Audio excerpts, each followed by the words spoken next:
Good morning, everyone. Ben Coleman here, your anchor host for the Florida Aviation Network, a project of the National Aviation Safety Foundation, coming to you live and in the clear at the Central Florida Aerospace Academy in the Sun and Fun campus, and we are at Sun and Fun 52, red, white, and blue, 52.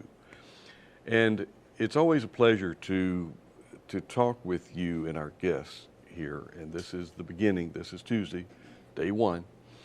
And everybody's nice and fresh, and they are relaxing, and hair's all well. Trust me, by Saturday, it's going to be a different format. We're tired, but it's a good tired because we're here around airplane people, aviation people, aerospace people, and it's there's always something new and challenging out there in this industry, and that's the reason that our lead guest here this morning at Sun and Fun 52, Rosie. Let me think. Rosie. Hi. Rosie Roosevelt. How in the world, and Cynthia is your first real name. Yes. But Rosie, what is your role here at Sun and Fun? I see you have a nice Air Op shirt, got a 50 cap on. That's for 50. That's my we'll lucky. get you 52 cap, but That's my lucky cap. I'm a tech inspector for Airshow Safety. I'm co-chair of Airshow Safety. And what we do is we check the planes and the pilots. We match the pilot up to the plane. We make sure the pilot's rated to do what they're going to do. We make sure that the plane is up to date on inspections and that it's safe to fly over the public and do the dangerous things that they do. And there's dangers, Rosie, and by the way, they might think that you're obviously a female. Yes. You're a girl. I identify as a male this morning, but I shouldn't have said that. We are live, by the way. So, no, we're good. We're having fun, and your background is very, it's colorful to say the least. Yes. And you are a mechanic. Yes, sir. I'm one of the 2.8% of female mechanics. And you got your mechanic training primarily where? I'm just put you on the spot. We didn't talk about this earlier. I grew up in aviation and was working in hangars when I was a kid, cleaning floors starting out with, and then as I gained experience and got more responsibility, it just started growing from there. I joined the United States Navy in 1990 and got a lot of really good training there. I was the first of 3 women aboard combat aircraft carriers. Worked on F-18s there. I had some experience with F-14s there, just a tiny little bit with that. When I got out of the Navy, I came back to Florida and started working the line down in Sarasota. Mm-hmm. In fact, it was on 9/11 when I was working the line that when all the planes came out of the air, it was at Dolphin Aviation where the president was. Air Force One was right out front. So when everything got really quiet, I went to the back and I asked the mechanics how that they got their license. The man who owned the shop back there, a man named Scott Everstruck, said that there's a school right up the road.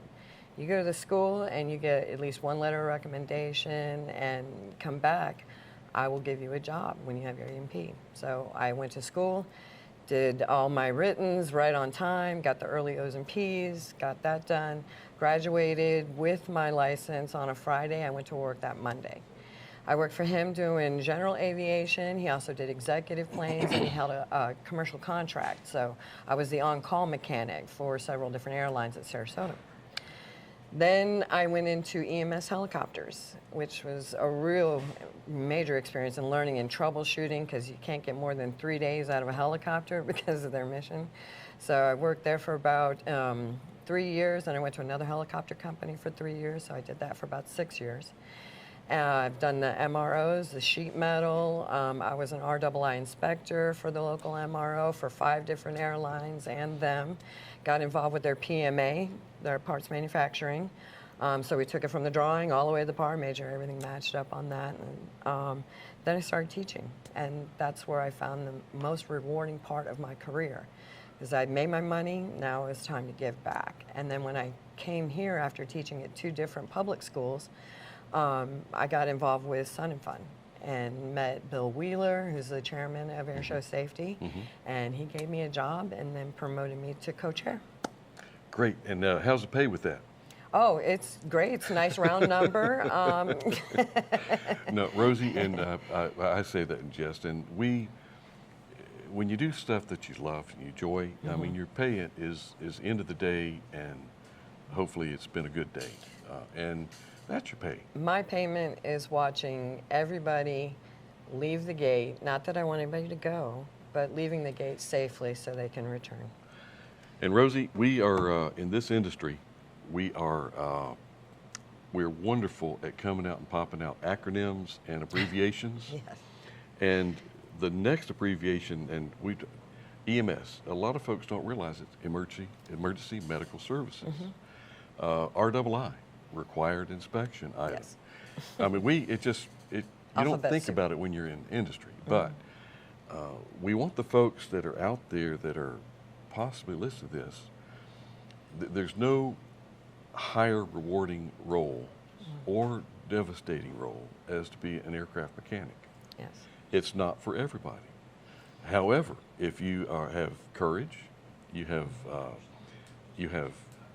understand yourself, you're good, your tactile experience is good, eye-hand coordination, it takes a lot. I didn't realize that to be a mechanic, you have to have, at times, an eyeball on the end of your finger. Yes. Because you're reaching way back in. Yep. I think I feel it. Yep. Turning a nut on with one finger in a place you can't see. That's right, while holding your tongue just right. But Rosie, your experience with the teaching and training is key, because these aircraft don't maintain themselves, and I haven't met a computer yet that can do a good brake job. That's why we still have a job.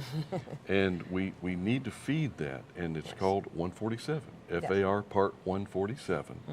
Look it up if you're not familiar with that FAR. But like there's a 141 flight school, 147 is your maintenance school, your A&P, airframe power plant mechanic. And she threw out another term, O's and P's. Tell us about O's and P's, Rosie. Okay, the aircraft mechanic has to go through a series of very grueling tests. They have a written for every one of the subjects, and when they pass that successfully, they go into an oral and practical exam. The oral and practical starts out with the oral exam, where the mechanic has to know all of the questions that their designated mechanics examiner is going to ask them. They got to know it right out of their head. And when they successfully do that, then they go into a project phase, where they have a project for every tiny little subject that they have to pass. And in that, they also get questions that at that point they can look up. They use books as references, so they have to find answers to the questions as well as doing the project themselves. Rosie, it sounds, when I just listen to you explain it, I think, how in the world does anybody get this done? It's not easy, but it can be done. It's done every day. It just depends on how much you're willing to dedicate time and knowledge-wise to learn it. Oh, yeah. And I'm still learning. I'm almost 70 years old, and I learn something every day. I learn more. And the day that you stop learning, That's when you're done. it's over. Oh, yeah. But the 147 schools, what 147 schools do we have here in the local Lakeland area? And where would I go to find a school in my local area? Because this is going out all over the world. Right, right. The FAA for our country would have a list of all of your A&P schools. There is a ton of schools across the country. Aviation Institute of Maintenance is one of the big ones that's pretty much countrywide. They have a huge amount of sites. You also have National Aviation Academy down there in Clearwater. They also have a site up in the Northeast. But there are a lot of public schools that are starting to open up. I have helped about 4 different schools across the country, all the way from Colorado Springs to Alabama, plus our local ones down in Manatee County, that are all opening up. And they're able to open up at a cheaper price because they're government entities, basically. You know, they're part of the public education system. The private schools, they're going to have to charge more because of that. They have to come up with all their own resources and stuff, but with backing from the public, we can offer it at a much cheaper price. Average tuition for a 147 school is somewhere around 30 to 50, could be upwards of 70, almost 100,000, depending on where you go. This is dollars. Yes, dollars. And that's on top of all of your testing, which is pretty expensive. It's about $625 for every oral and practical exam. It's $175 for each written. But we're bringing our tuition in at just a little bit over $13,000 because we're a public school, and there's more and more of them opening up. Wow, that's encouraging. And you know, you talk those numbers and dollars. Well, it's a good thing you don't have to find a place to live and eat while you're getting your training. Right, right. Because it may seem overwhelming, but it's not. There's some help out there if you really want to. And I don't care, just like you mentioned, it's so important. Sweeping the hangar floors. Yeah. Emptying the mag drops. Pick up the prop wash. I mean, there's certain things that if you're in there and doing it, just like flying. If you want to go somewhere, hang out around the airport. And there's people go in and come and all that. Hey, Rosie, you want to take a ride? We're just running up to Hastings and then back. Oh, yeah. Sure. That's how you start getting your experience. Yes. And it's important. Maintenance in the same way. You hang out there and you see somebody going for a tool, help them with their permission. But what else can you share with us, Rosie, on, I know air show safety is your primary function here on Sun This and Fun week. this week. But when you go back to your real job, that is at a 147 school, and how entertaining is that to see people come in from nearly very little knowledge and then spit them out the other end, and they're ready to actually go and work and learn about their trade.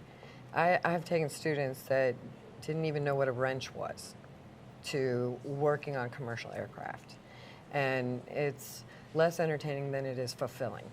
Because we're such a small school at Travis Technical College, we have a cap out at 100 students total for our adult side, and then we have 75 students at our high school side. Because we're such a small school, these students are not just a number. They are human beings, and I have witnessed them get their driver's license in their first car. We've been to their weddings. We've gotten the birth announcement. It's like they're growing up in our program, and that's how close we get to them. We help them out with jobs whenever we can. We have a program for when they graduate, but if they need something before that, you know. Good placement programs. Right. I'm helping a student right now that's coming in from Hawaii. His father is an A&P mechanic, and he works out in Hawaii. But because of our reputation, he wanted his son to come here, so I'm helping them coordinate all the way from Hawaii. Excellent. We're the school that A&P mechanics want to send their kids to go to. Rosie, I don't think people fully, well, some get it. Some people realize just how important maintenance is. What happened here recently having to do with the moon? Do you recall? I think we had a little bit of a capsule, I think, go around. Yeah, and that is, a lot of people don't realize what they can do with their A&P. There's a lot they can do, from roller coasters to trains, elevators even. But the real future right now is our space program. I have several students who work for Blue Origin, for the Boeing space program, for SpaceX, for NASA directly. And that's a reality that all of my students are facing right now, that they could be the first A&P mechanic in outer space. You know, and that really does motivate them. And it's true. I mean, everything, even the drones. A lot of people don't realize that drones have airworthiness standards. Yes. They're aircraft. They just don't happen to be manned aircraft. Right. But they still have standards that have to be met. They have to be more efficient. They don't have that pilot behind them to think for them. That's correct. So they have to be more efficient, and the mechanical end of that is even more important, especially the more drones we get, the more they're integrated into our lives, the more they're flying over our heads. See, that's the special thing about aviation, is aviation affects everybody. Even if you don't fly, even if you haven't ordered something from Amazon, you're still affected by aviation because the planes and the drones and all this, that's flying over your head. It's flying over your house. It's flying over your car, your business. So if we don't do our jobs right, it can affect you directly. There's a lot of folks that, I'm fond of salmon. I don't know, I just like salmon, but I like fresh salmon. Mm-hmm. How do you get fresh salmon in Central Florida? It comes by air. Fly it It don't in. come by railway. Right. Seldom does it come by truck. Right. It flies in. Right. And the aerospace aspect, Rosie, is some of the folks that you are training and culturing, Mm-hmm. they've got to be the best at what they do, and Yes. it's not that, can I say this? I guess I'm going to have to. It's not that hard. No. If you apply yourself, and it's all in the book, it's in Yeah. procedures. Yeah, we don't memorize anything when we actually work on the plane. We encourage you not to memorize Right, stuff, you have to 'cause it have a could book change. there. The FAA walks up, that's one of the very first things. Where's your A&P license? I want to see that. Mm-hmm. And where is your book? Where is your reference? What are you doing this out of? I mean, even if you've done the same job the day before on a similar plane or even the same plane, we have to go find it again in the book because you don't know when that process, when the materials, when the parts, when all that has changed, been revised. So we don't do anything without reading it out of a book. And one old timer that I've had a lot of respect for, still do. He's not with us anymore. But is, well, how do I do this, Paul? What do the books say? Right, And well, how about this? What do the books say? right. So if the book is wrong, let's fix the book. But we've Exactly. got to have that reference, so we're all working on the same sheet of paper. Sure. And it's in space. You think the folks that you send over to SpaceX are the bottom of the class? Nope. No, they're not. We only send out our best. We have companies like Delta looking at us all the time for people, American. We even have a special program with our local NOAA. They take the very best out of our class once a year and kind of an internship program under contract. And then they have an opportunity to try to go there full time as well. The student we sent there had a great time.